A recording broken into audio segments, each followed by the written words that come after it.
Maisha ya kijana kimwili. Mungu alipomfanya mtu kwa mfano wake au kwa sura yake, Mungu alimuumba mtu na alimweka aishi duniani.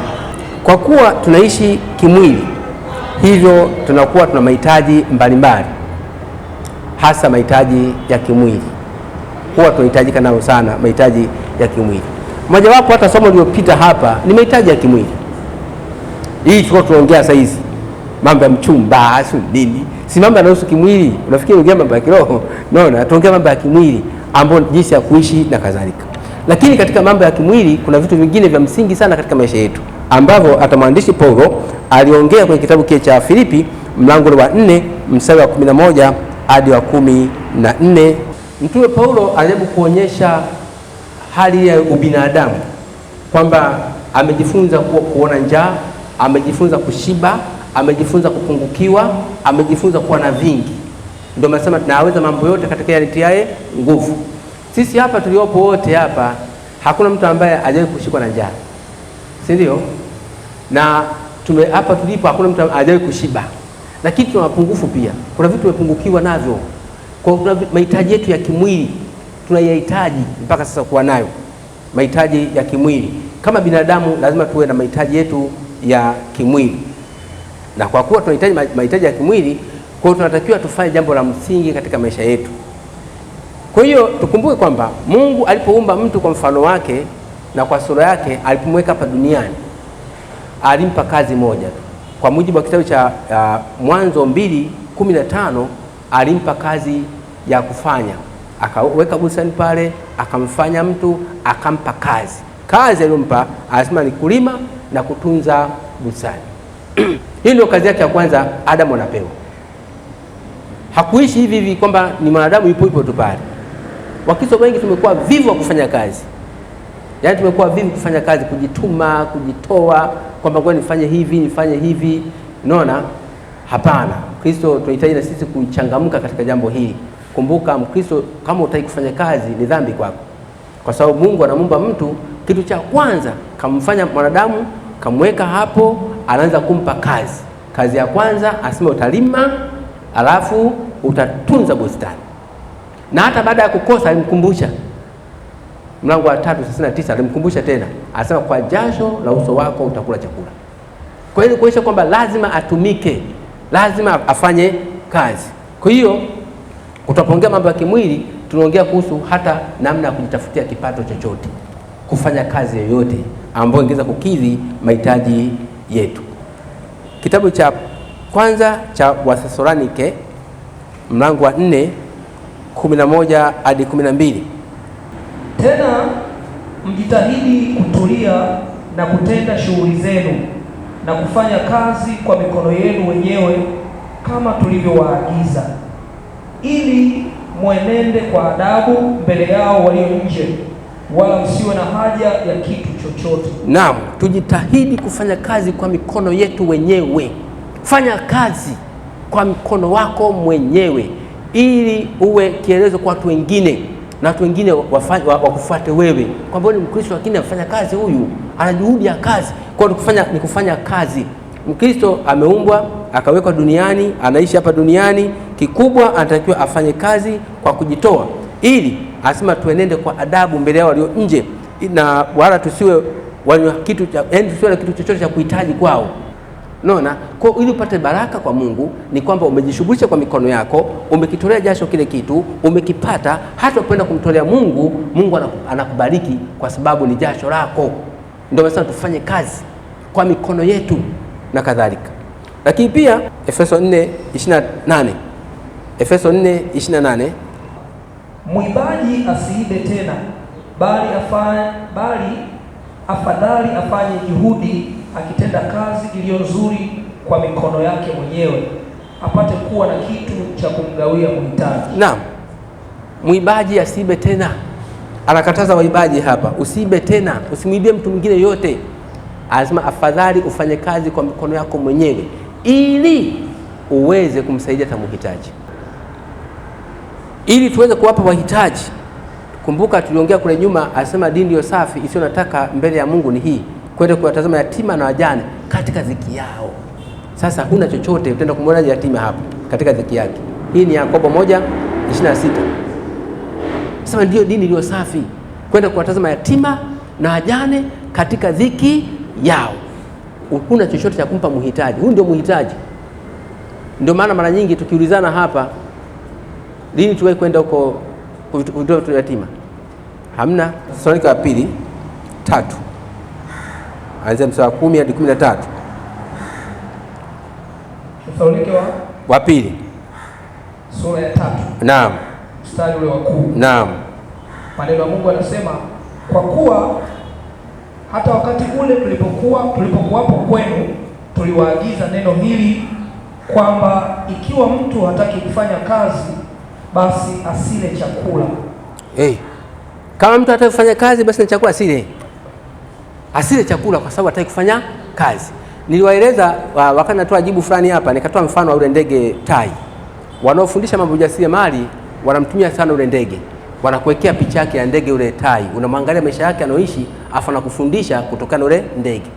Yule ndege akitaga, anapotengeneza kiota chake kinakuwa kina miba. Kiota cha ndege yule kwanza kinakuwa juu sana, afu anatengeneza kinakuwa na miba, afu juu anaweka sufu, pamba laini inakuwepo mle ndani, anataga mayai.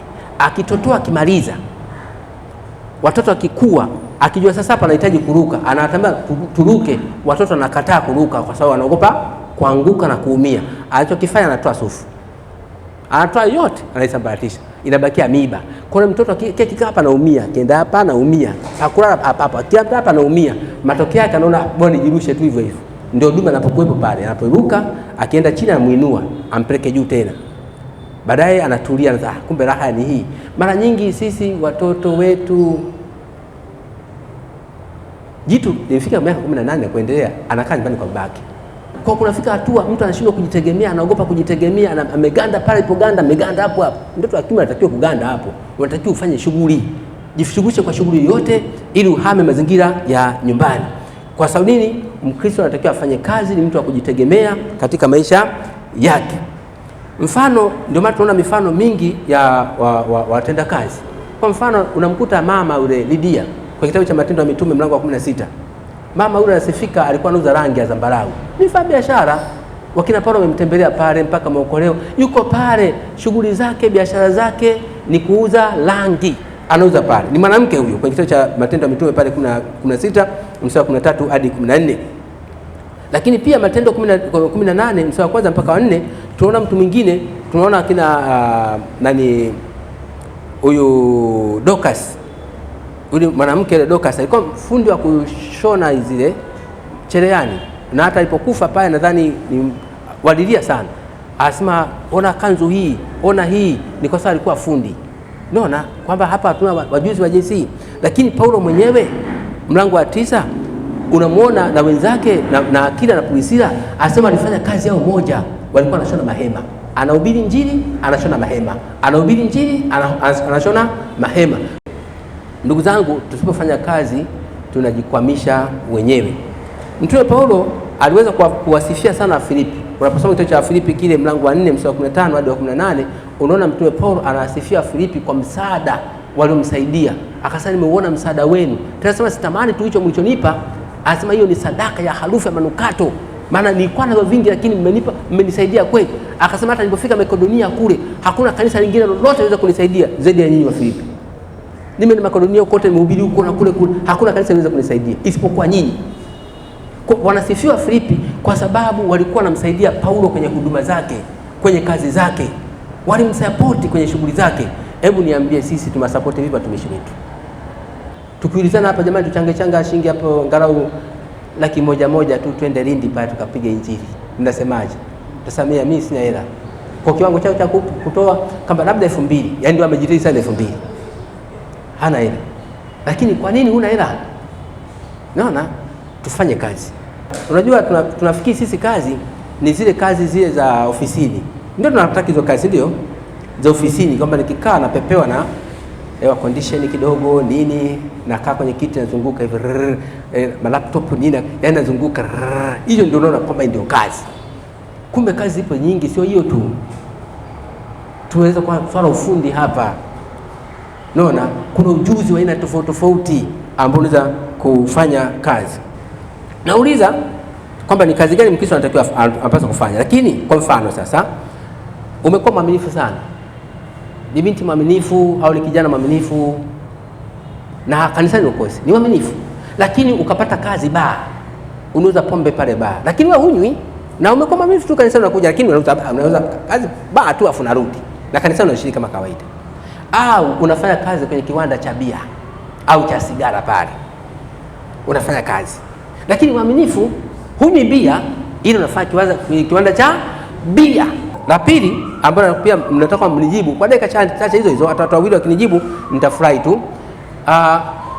Sasa hivi kuna kubeti betting, ile kule kubeti wanaita mkeka, unashuka mkeka. Hii sasa vijana wa kiume, sijui kama watu wa kike sio haki sana mambo ya kubeti hii.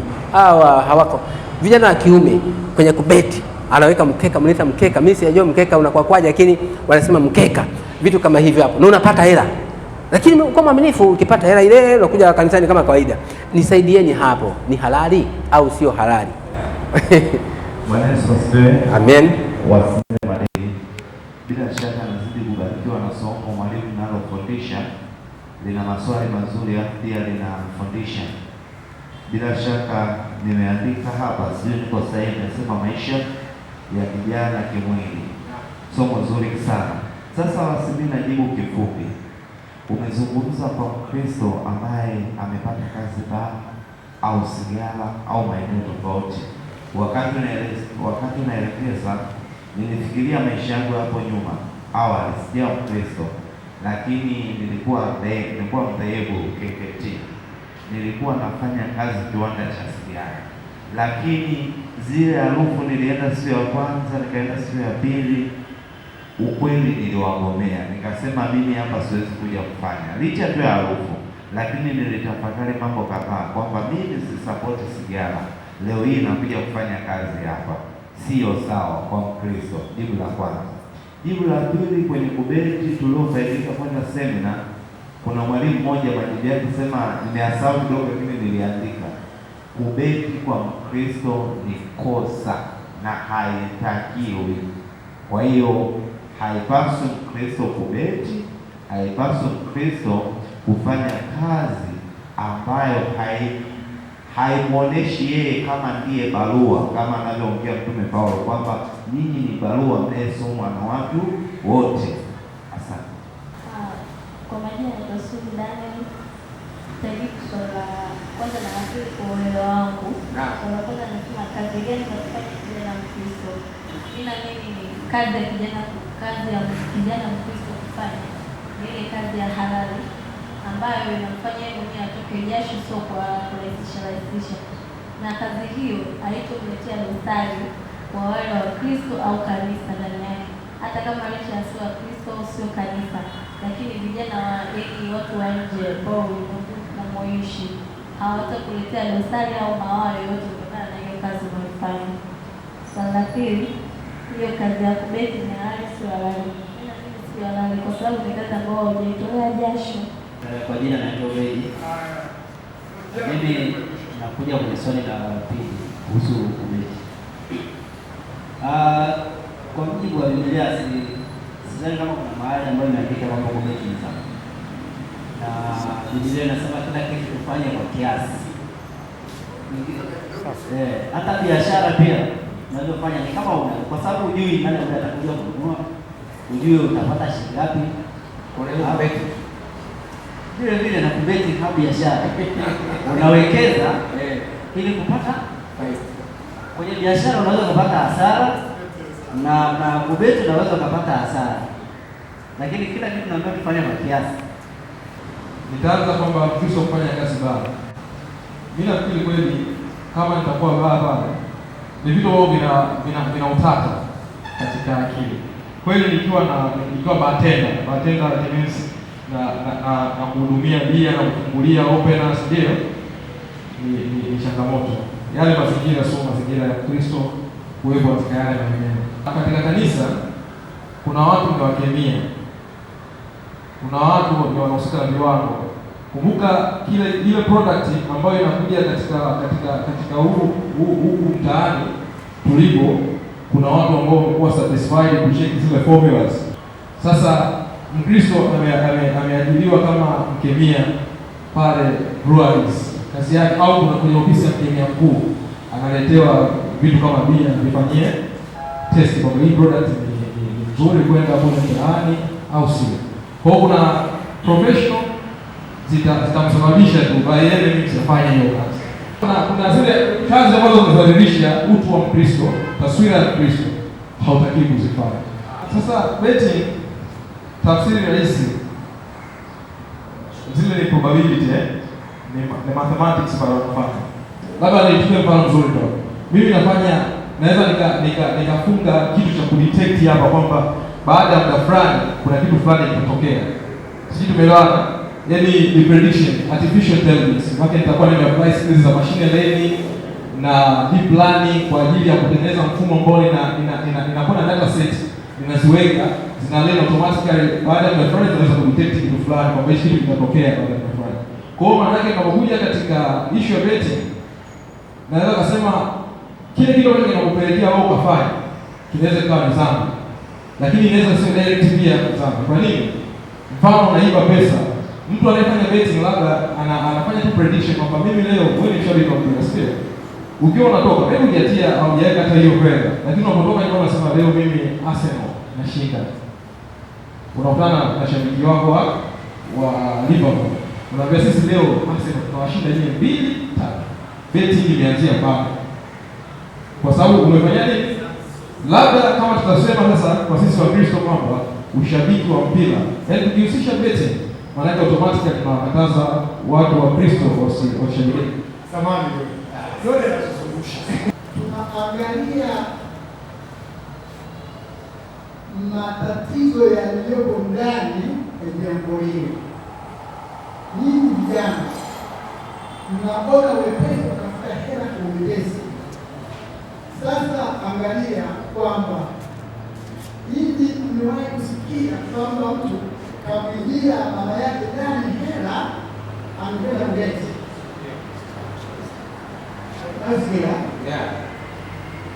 Akiwa na hela, katika yote, katika ndani, katika redio, kwenda kuuza, katika mbele, aliwa tena.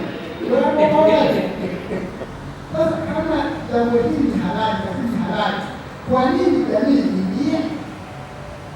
Ukifanya kazi ya halali, waweza kupeleka polisi. Aliyoingia kaja kesa mbele ya polisi. Ndio au sio? Basi hapo sisi kama jamii ya Kikristo tunatakiwa tuwe mfano wa kuonekana kwa wengine, kuwasaidie. Tafuta kazi ya kufanya, sio beti. Mwisho wa siku utakwenda kuiba. Kwa hiyo njia inayopelekea kuiba ni najisi. Kwa hiyo beti ni upande wa najisi.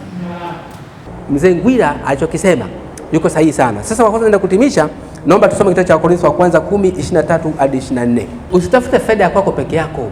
Hebu tafuta faida hata kwa mtu mwingine. Kwa mfano, nimeongea swala la kufanya kazi baa pale au bia na kadhalika. Ni kweli unaweza unapata hela, lakini mimi macho yangu yanakuhukumuje wewe? Mimi nakuhukumu tu. Yaani nimekuona baa pale, huyu ufanye nini, lakini kwa sababu unaona unashughuli umeshika chupa umepeleka pale, mimi nakuhukumu tu. Sasa nimekuhukumu, matokeo yake nimetenda dhambi mimi sasa. Lakini dhambi hii umenisababishia wewe. Sasa tuendelee katika maswali. Na hasa tuanze kumbuka hata somo ambalo lilipita la mwalimu Shetu lile aliyofundisha la vijana, makuzi na mahusiano. Kuna maswali ambayo tulikuwa tujamaliza. Sasa ngoja tuanze na somo hili ambalo mwalimu Aida alikuwa amelionania hapa. Baadaye tutaunganisha sasa na maswali yote yale ambayo tumeanza. Bwana Yesu asifiwe. Wasimina Madege, nilikuwa na swali kwenye somo la uchumba na urafiki. Mwalimu alizungumza mambo mengi lakini na maswali mengi, lakini natamani kuanza na hili dogo, swali kama jepesi hili lakini la kufikirika. Mfano, nipo kwenye mahusiano na mtu, umepita mwaka mmoja kabla tuko kwenye mahusiano, na baadhi ya marafiki au ndugu wanafahamu, alafu nikaja nikagundua tabia ya mwenza wangu kwamba anajibu mama yake vibaya au baba yake vibaya, na katika mazungumzo Esa nimemwahidi kwamba tutaoana au tunapendana sana, lakini nakuja kuona ile tabia naenda nayo sio rafiki katika yale majibu. Awali sikujua, lakini nakuja kugundua katikati kwenye kuchunguza. Swali langu, yanifaa kuendelea naye au kumwacha? Kama uliyepa kwa binti ukampenda, ingia yako kuambia nataka kuoa, sivyo? Naye kukubalia sawa, lakini baadaye kuna huyu kicheche, huyu yuko hivi, sio hiyo swala lako kweli. Sasa ni kwamba ndo tunakubaliana kati ya wewe na huyu mwenzako ambaye mmekubaliana, na Mungu ndio shahidi. Maana nini? Wewe na huyu mwenzako pale ambapo mnakubaliana, mko wawili, unapomwambia kuoa na yeye kama ndio kwani wewe yeye na Mungu. Lakini ukienda na kupenda nataka kuwa rafiki yangu na nini, au nataka kutumia, sio akakubali na mkafanya yote, bado sio mkeo. Naona bado huyu sio mkeo, umefanya uzinzi tu. Lakini mkikubaliana nataka kuoa, akasema ndio, hata kama hamjafanya uzinzi, mkeo moja kwa mke kulia. Sasa Malaki 2 mstari wa 4 na 15 anasema na hata ukiangalia Mathayo mlango wa kwanza mstari 20 utakuta Yusufu alipogundua Mariamu ni mjamzito, aliamua kufanya kumwacha, lakini kwa nini usimwache? Kwa nini? Kwa sababu alijua hawajakutana naye kimwili, alijua huyu kafanya uzinzi, basi ngoja nimwache. Lakini ukasema nini? Ni mkeo. Kwa nini sio mkeo? Kwa sababu walipatana. Sawa. Mwalimu labda kwa sababu nataka kufundisha kwa muda mfupi hakuanza. Kwa sababu katika urafiki nadhani kuna wale kwa darasa langu wanajua. Kuna urafiki wa aina 6. Na uchumba ni sehemu ya urafiki. Bahati mbaya walio wengi kabla ya kufika kwenye uchumba wanakuwa wameoana kuingia kwenye uchumba. Na ndio mtu unazungumza wewe. Mwisho wa siku unagundua kwamba hapa nimekaa baya. Lakini mshifunga ndoa. Kwa vijana inawezekana wewe hapo umesikia ngumu. Ukienda kwa mwenzio kama unataka kuoa, muombe urafiki tu wakati mnachokuzana. Baadaye sasa umeona kwamba anafaa, ndio unamtamkia, unapatana. Jina naitwa Obedi. Swali langu linakuja kwenye somo la ujana, uchumba.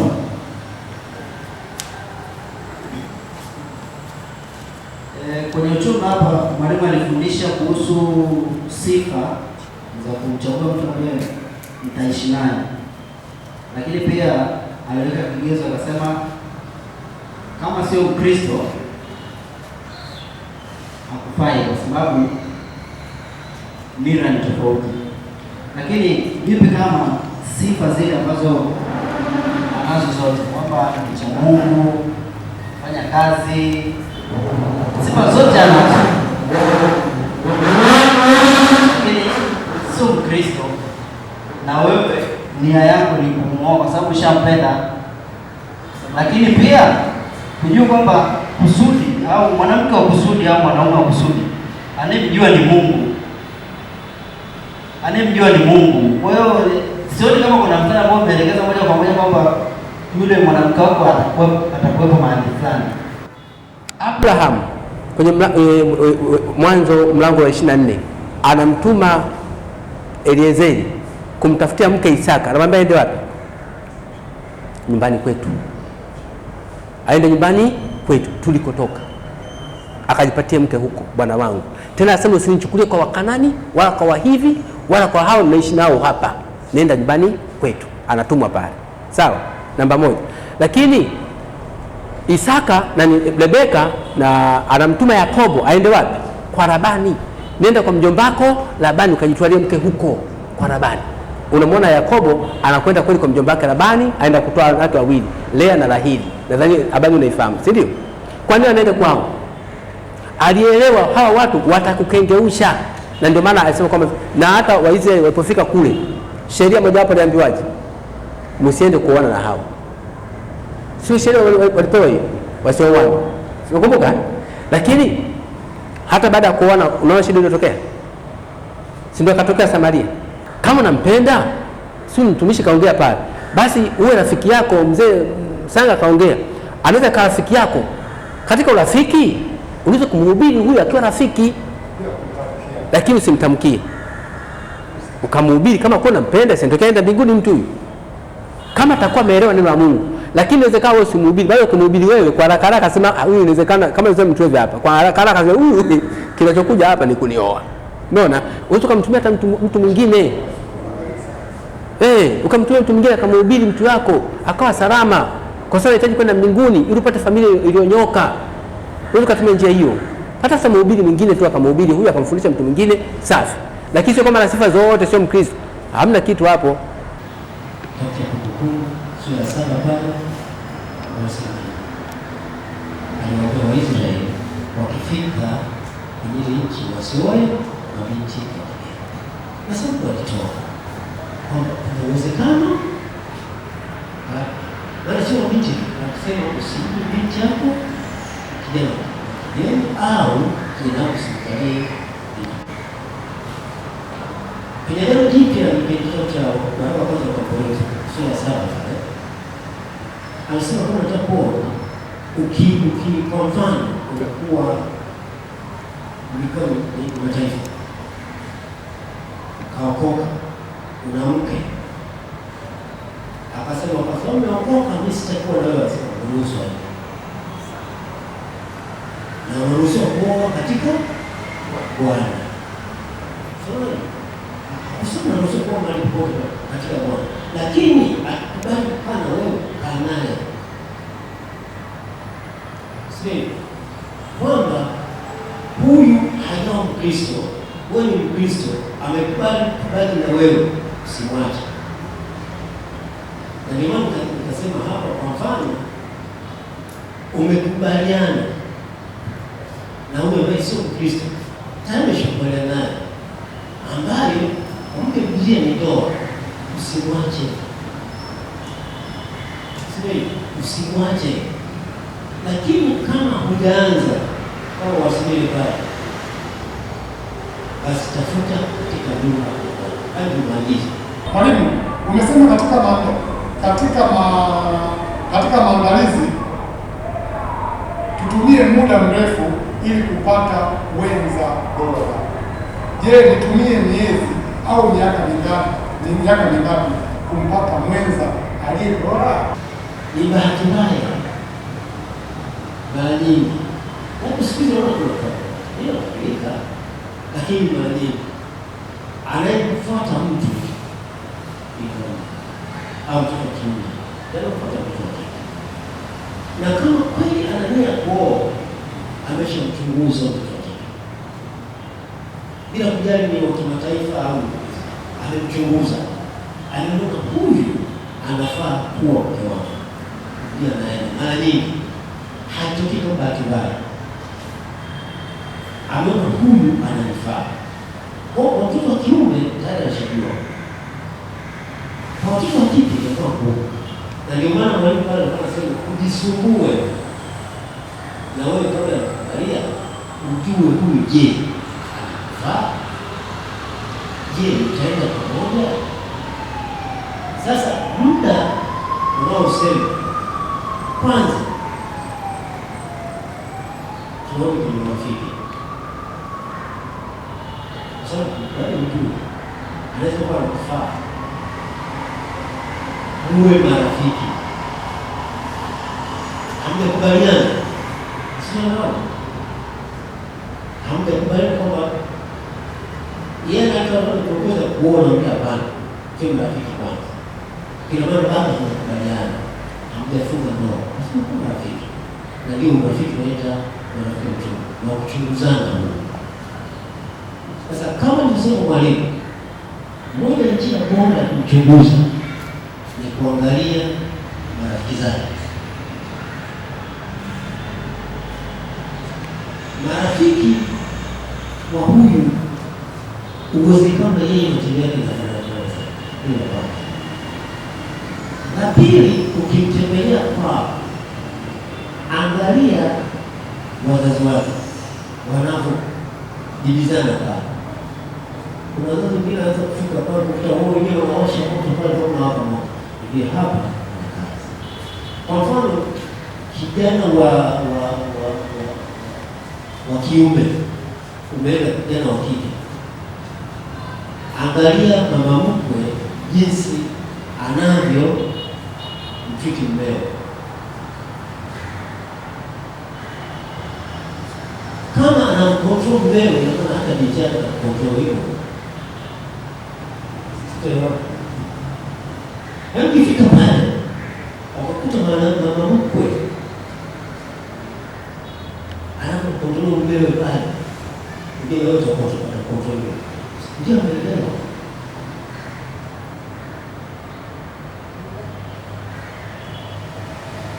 Kama kijana wa kike ukafika pale kwa baba mtu pale kama simba hivi, nguruma yote na ndio hata huyo alikuwa hivyo. Ndio kaelewa, anajua ili mwanamke ukaelewe vizuri uwe kama baba.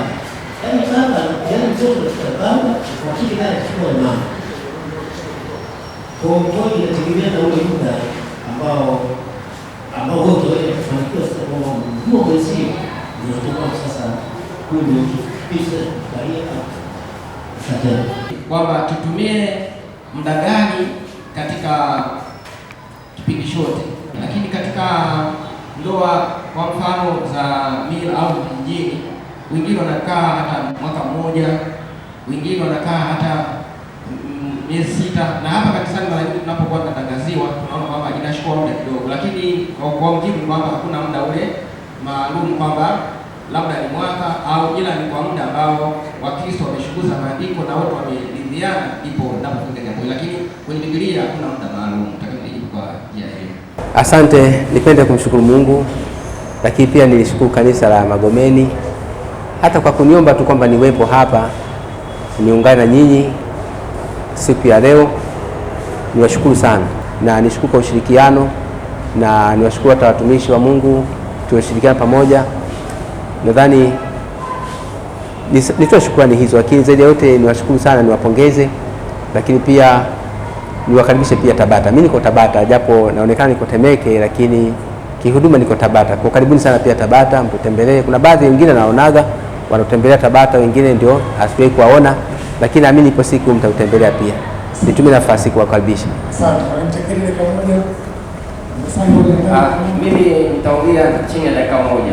Kwanza ni washukuru vijana, Mungu awatie nguvu, Mungu awabariki pia na Mungu awalinde.